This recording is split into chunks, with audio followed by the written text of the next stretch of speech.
Here কণ্ঠে আর এক সহযোগী বন্ধু ঝর্ণা সরকার, ছোট্ট নিবেদন, গাঁট ছড়া।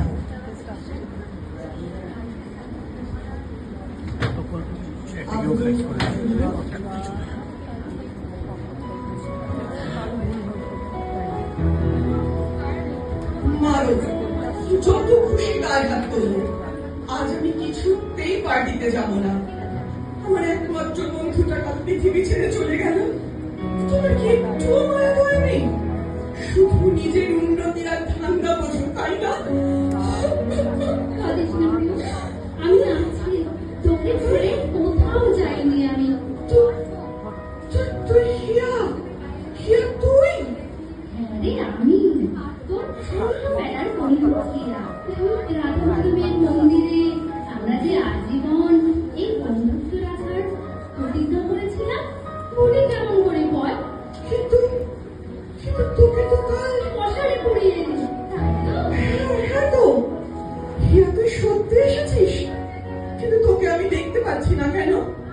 তুই যদি এলি তাহলে দেখা দিচ্ছিস না কেন? তোরা আমার নশ্বর দেবতা পুড়িয়ে দিয়েছিস কাল, কিন্তু আত্মা তো অবিনশ্বর, তার যে ভয় নেই আর তাকে যে দেখাও যায় না।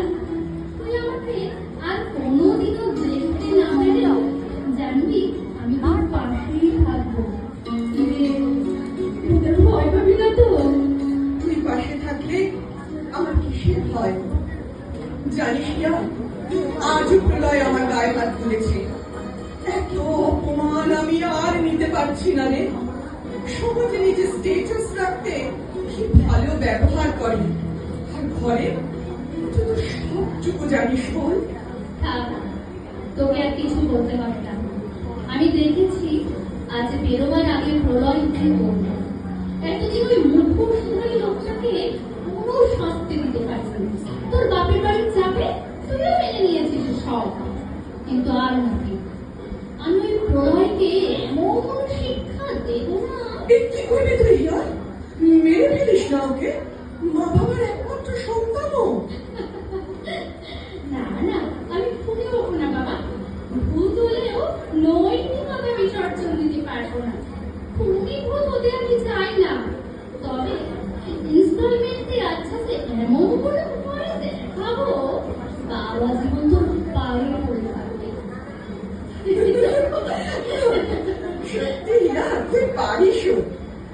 হিয়া, তুই আমাকে ছেড়ে যাবি না তো? সত্যি বল। আরে না দিয়াই, মানুষ থাকতে এই বন্ধুত্বের খেলা করেনি, আর ভূত হয়ে কেউ করে? সত্যি তুই আমার সাথেই থাকিস। তোর জীবনটা এবার বদলে যাবে, কোনো দুঃখ পেতে দেব না তোকে আর। আমি এবার যাই।